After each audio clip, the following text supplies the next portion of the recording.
அடிமை மாடல்னு ஒன்று இருக்கு. அதிமுக இருக்கட்டும், அந்த அணிகள் இருக்கட்டும், அவங்க யாரோட சேர்ந்துருக்காங்க? எனக்கு மோடி, அமித்ஷா நல்ல லீடர்ஸா இருந்தா அவங்களோட எனக்கு என்ன பிரச்சனை இருக்கு? மோசமா இருக்காங்க, விஷமா இருக்காங்கிறது தானே என்ன பிரச்சனை. நேரடியா இங்க வர முடியாது. அதுக்கு நான் ஒரு கதையை சொல்லுவேன். இந்த பஞ்சதந்திரத்தில் ஒரு கதை வரும்.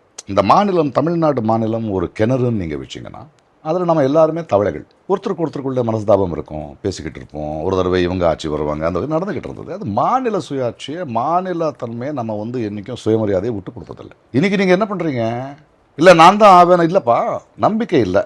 அந்த நம்பிக்கையை நீ எப்படியாவது சம்பாதிக்கணும் அப்படின்னு சொல்ல, அதெல்லாம் முடியாது அப்படின்னு சொல்லி நம்ம பாதுகாப்புக்காக ஒரு வழி வச்சிருக்கோம். வெளியில போறது, உள்ள வர்றது ஒரு ஓட்டை, இந்த தவளைகள். அது மூலமா வெளியே போய் வெளியில இருக்கிற ஒரு பாம்பை நீ எனக்கு கொஞ்சம் ஹெல்ப் பண்ணேன்னா நான் உள்ள வர முடியாது, நான் கூட்டு போற வழி இருக்கு, நீ அவங்க எல்லாத்தையும் சாப்பிட்ரு, அதுக்கப்புறம் எனக்கு இங்க ஆட்சி கொடுத்துடுன்னா அது சரின்னு உள்ள வருது.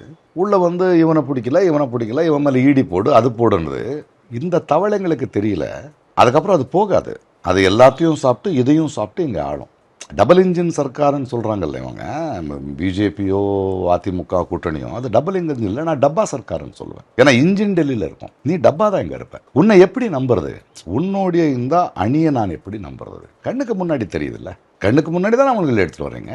நீ நல்லது செய்கிறேன்னு பிஜேபி நீ சொல்லவே முடியாது நீ, ஏன்னா அது உன் ரத்தத்தில் இல்லை, அது எனக்கு தெரியுது. அதுதான் என்னுடைய ஆதங்கம்.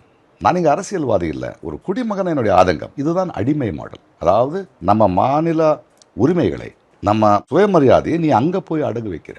அவன் இந்த மாநிலத்துக்கு உரிமைகளை பறிக்கிற சட்டம் எடுத்துட்டு வந்தாலும் நீ அதுக்கு சப்போர்ட் பண்ணி நிற்கிற. அப்போ எந்த முகத்தை வச்சு, எந்த மூஞ்சியை வச்சு தமிழ்நாட்டு நலனை நீ கருதுற?